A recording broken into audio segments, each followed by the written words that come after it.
아침 뉴스의 맥을 짚어드리는 시간 뉴스연구소, 오늘도 두 분의 연구위원 함께합니다. CBS 조태임 기자 그리고 김준일 시사평론가, 어서 오십시오. 안녕하세요. 안녕하세요. 예, 첫 뉴스 들어가기 전에 조금 전 들어온 속보부터 좀 전해드려야 될 것 같습니다. 이재명 대통령과 이시바 일본 총리 한일 정상회담을 조금 전 7시 5분부터 시작했다.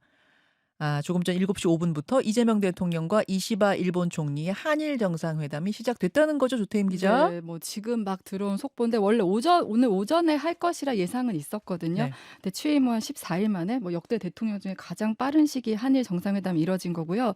뭐 대통령실 여러 차례 한일 정상회담은 한미 동맹, 한미일 협력 뭐 이거의 전초전이 될 것이다 했던 만큼 이 오늘 회담에서는 이제 한일 협력 이런 부분에 더 방점을 두고 예. 얘기를 하지 않을까 싶습니다. 오늘 뭐 약식 회담이긴 하겠습니다만 첫 상견례 자리라서 분위기가 어떨지, 어떤 이야기들이 오갈지 관심이 높은데요. 저희가 방송 중에 내용이 들어오는 대로 소개를 해드리도록 하죠. 그나저나 사실은 예정대로라면은 이 시각쯤에 한미 정상회담이 열리고 있었어야 네, 돼요. 당초 이제 엠바고 일정으로 언론에 공개되진 않았지만 네. 한미 정상회담 열린다 이렇게 예정은 돼 있었거든요. 이 시각이었어요. 네. 우리 방송이 진행될 즈음에 한미 정상회담이 있고 그 다음이 한일 정상회담, 이렇게 저희는 알고 있었는데 어제 트럼프 대통령이 조기 귀국을 하면서, 정확히 24시간 전입니다. 네. 예, 뉴스쇼가 끝날 맞아요. 때쯤이었어요. 저희가 소개도 못 해드리고 속보가 나오더라고요.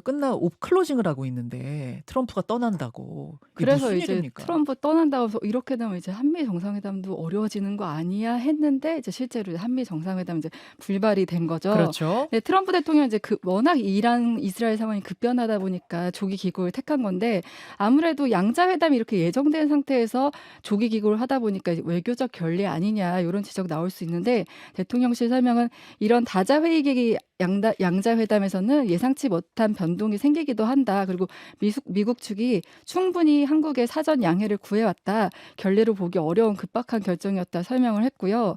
사실 이번에 이제 취임 후 가장 빠른 순방을 결정하게 된 것도 한미 정상회담 때문이었는데 사실은 그거죠. 네, 그렇죠. 아무튼 이번 회담에서 이제 한미 회담이라는 결과가 빠져서 아쉬움 남을 수밖에 없는데 지금 대통령실은 다음 회담을 빠르게 추진한다는 설명입니다. 현재로서는 이제 유력한 다음 계기가 이달 24일에서 25일 네덜란드에서 열리는 나토 정상회의가 될 가능성이 크거든요. 다음 주죠, 다음 주. 네. 근데 아직 뭐 참석 여부를 이제 명확하게 밝히진 않았지만 지금 참석 쪽으로 분위기는 이제 흐르는 상황입니다. 북대서양조약기구 나토 회의는 사실은 이제 군사동맹 회의 아닙니까? 그래서 G7은 확실히 가는데 나토는 이거를 가 마라? 좀 대통령실 안에서도 갑론을박이 있었던 걸로 아는데 네. 한미 정상회담이 G7에서 불발되면서 나토에 가는 쪽으로 더 분위기가 기울고 있는 거죠? 아무래도 좀 그쪽으로 지금 한미 왜 저희 계속 얘기하지만 관세 협상 예. 기간이 얼마 남지 않은 상황에서 예. 물꼬를 틀어주는 점에서 의미가 있기 때문에 좀 그 방향으로 흐르지 않을까 예상되고 있습니다. 예. 근데 물론 한미 정상회담이 불발됐다고 해도 이제 그 외의 일정을 지금 순조롭게 소화하면서 정상 외교 복원 이렇게 이런 메시지를 내고 있고요. 뭐 예를 들면 브라질 대통령과 정상회담을 오늘 새벽에 가졌고요. 브라질 룰라 대통령과는 이제 가난했던 어린 시절 그리고 정치적 핍박을 이겨낸 공통점들을 이제 얘기 나눴다고 하고요. 그리고 안토니오 구테우스 유엔 사무총장과도 약식 회담을 했습니다. 이 회담에서는 이 대통령이 이제 123 계엄과 탄핵, 뭐 한국의 민주주의 회복력을 언급했고요. 이 구테우스 총장도 9월에 열릴 유엔 총회에서 이 대통령이 한국의 민주주의 회복에 대해서 좀 얘기를 들려줬으면 좋겠다 이런 제안을 했다고도 하고요. 예. 이후에 멕시코, 뭐 인도, 영국, EU 지도부 등과 연달아 이제 회담을 가졌습니다. 자, 지금 저희가 유튜브와 레인보우로 캐나다에서 들어오고 있는 사진들 정리해서 보여드리고 있습니다. 우리가 자고 있는 밤 사이에 주요 일정들이 다 이루어진 거거든요. 정상들이 단체 사진 찍은 사진도 보이고, 그리고 양자회담을 어제 여러 정상들과 가졌는데 밤 사이에, 오늘이네요. 밤 사이에 그 장면들도 저희가 지금 쭉쭉 보여드리고 있는 상황입니다. 일본의 이시바 총리하고 지금 한 몇 분 전입니까? 10여 분 전에 만난 그 사진도 들어왔습니다. 예. 이재명 대통령과 일본 총리가 악수하면서 웃는 장면, 이런 것들이 지금 속속 타전되고 있네요. 알겠습니다. 예, 요런 상황들. 김준일 평론가. 예. 지금 밤사이에 이제 주요 일정들이 진행됐기 때문에 아직 구체적인 내용까지는 모르겠습니다만 어떻게 평가하세요? 뭐 지금 아까 얘기 나왔지만 지금 남아공을 시작으로 해서 호주, 브라질, 유엔, 멕시코, 인도, 영국 그리고 이제 일본 정상까지 만나서 네. 무난하게 신고식을 치렀다. 그리고 네. 뭐 서로 이제 덕담 얘기하고 뭐 이를테면 영국 총리하고는 지금 한영 FTA에 대해서 조금 왜냐하면 유럽연합에서 영국이 탈퇴하면서 뭐 여러 가지 문제들이 생겼거든요. 뭐 이런 거 실무적인 것까지는 아니더라도 뭐 좀 뭐 경제 현안들이나 이런 것도 예. 좀 얘기가 나왔어요. 무난한 상견례 뭐 예, 이렇게 보시는 거죠? 무난한 데뷔전 뭐 이 예. 정도로 보는데 이제 미국 트럼프 대통령 못 만난 게 좀 아쉽다 이런 지적이 나오는데 이거는 뭐 우리나라 정부에서는 당연히 그렇게 얘기를 할 수가 있겠지만 이거는 외교적 결례죠. 우리 결례죠. 평론은 정확하게 해야죠 이거는. 그러니까 네. 왜냐하면은 트럼프가 이거는 의도했다라고 보는 게 더 맞아요. 그러니까 무슨 얘기냐면은 지금 이스라엘 이란 전쟁 때문에 간 것도 맞지만은 네. 애초에 G7에 모여서 우리가 밥 먹을 처지가 거의 그 수준이에요. 게다가 여러분 지난번 G7 기억이 나십니까? 그때도 다른 정상들이 6개국 정상들이 트럼프를 애워싸고 뭔가 이렇게 항의하듯이 따지는 장면 굉장히 맞아요. 유명한 사진이었잖아요. 예. 그러니까 G7을 트럼프가 좀 불편해했었어요. 아니 일단 의장국부터 캐나다인데 네. 캐나다하고 지금 우리 51번째 주로 들어와라 속국으로 되라 이러면서 지금 총리 자체가 반 트럼프 지금 걸고 지금 된 사람이죠.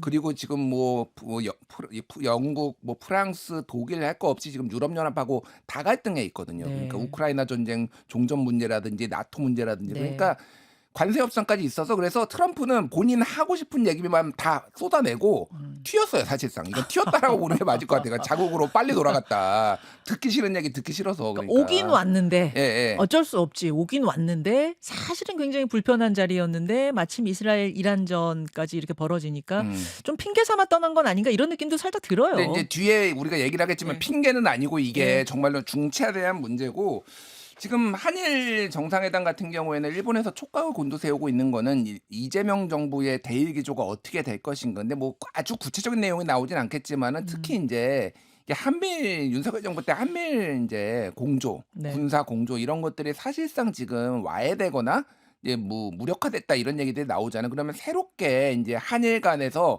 이 미국의 어떤 통상 압력에 맞서서 새로운 어떤 경제적 파트너십 이런 것들을 또 추후에 논의가 될 것인가 이런 것들이 좀 중요할 것 같고 24일이 굉장히 중요해졌습니다.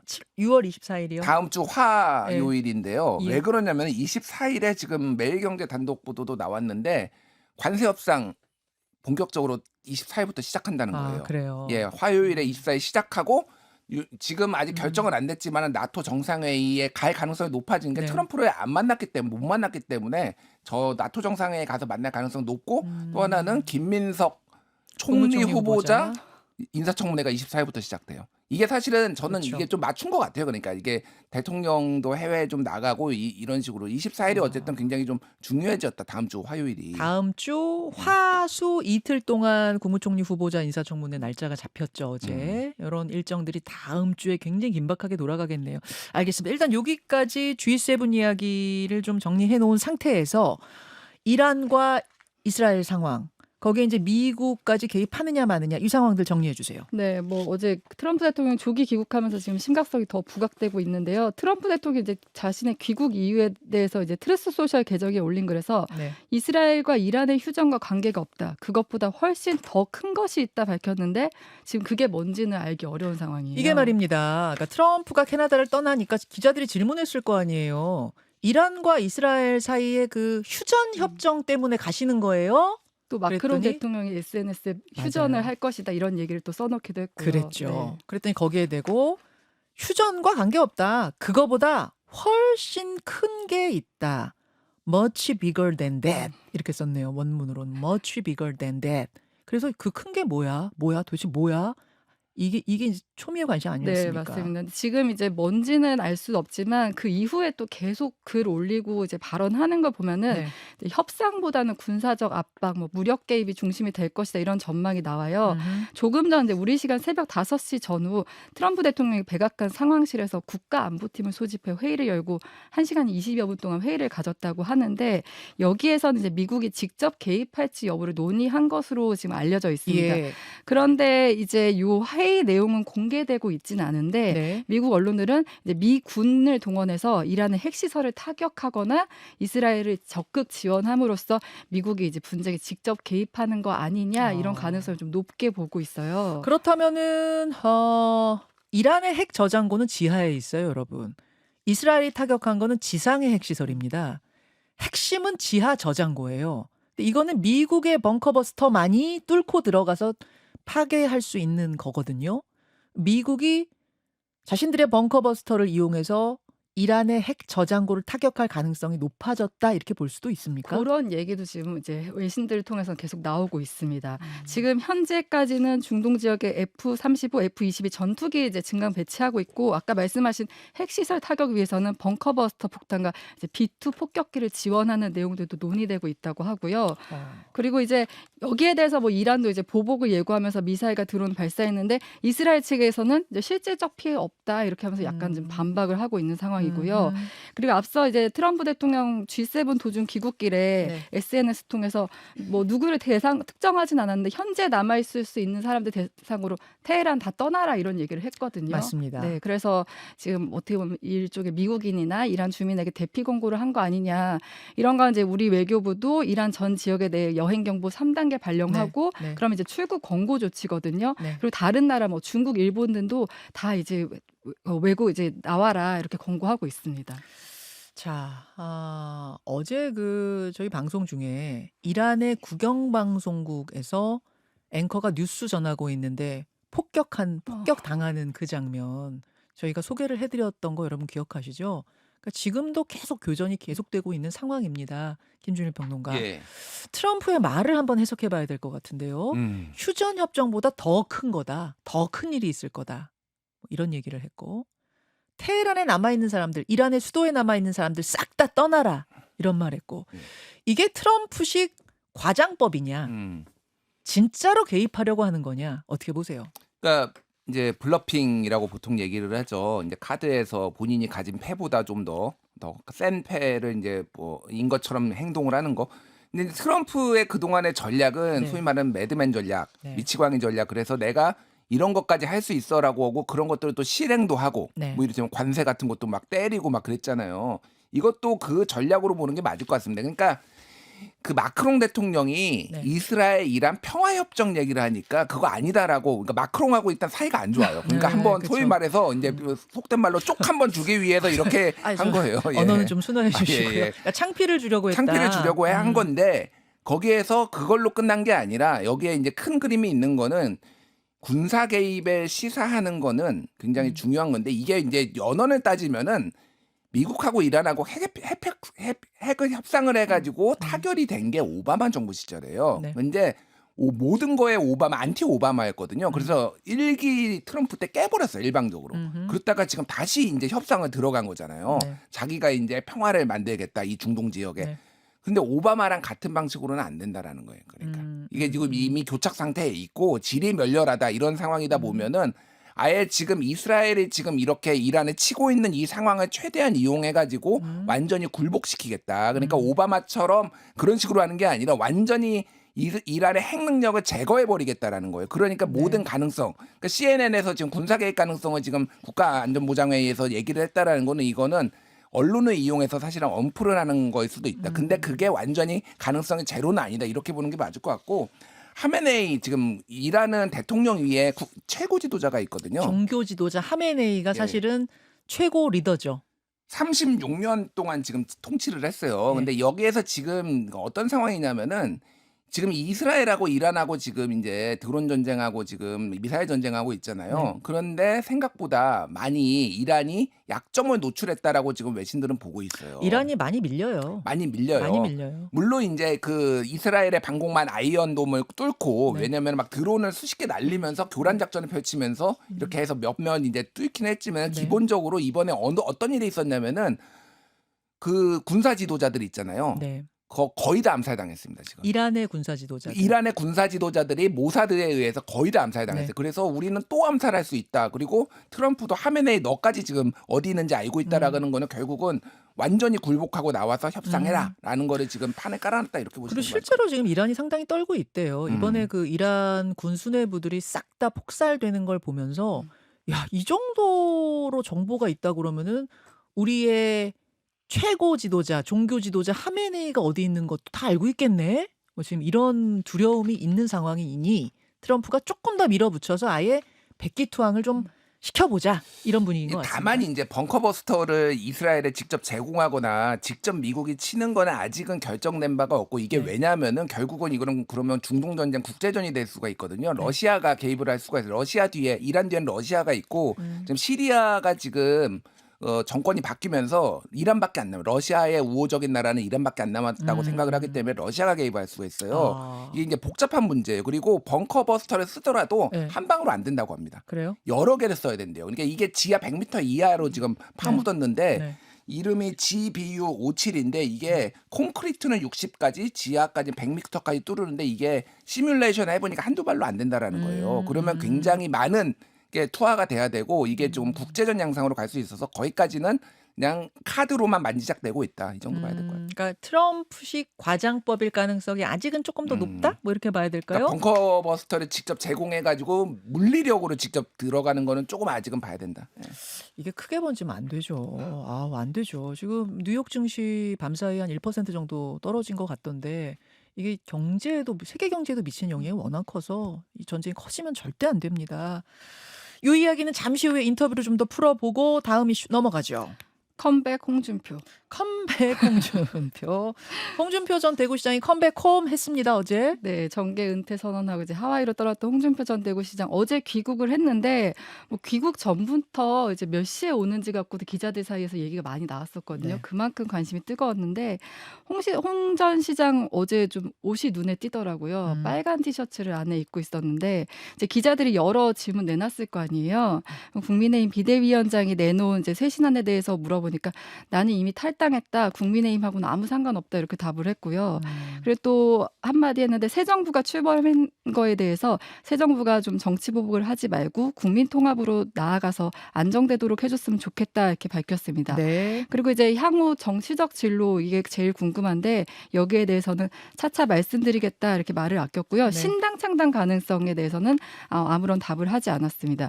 어허. 그리고 이제 정당 해산 발언 이제 홍준표 전 시장이 했었잖아요. 국민의힘 정당 해산당할 거니까 각자 도생 준비해라 이런 네. 얘기 한번 올렸어요. 그 얘기 했었어요. 네. 그 얘기에 대해서 이제 기자들이 물었는데 여기서 좀 톤이 좀 올라가더라고요. 뭐라고 했습니까? 네, 그러면서 이미 대선 전부터 나는 경선 때부터 대선 지면 정당 해산 심판 청구 당하게 될 것이다.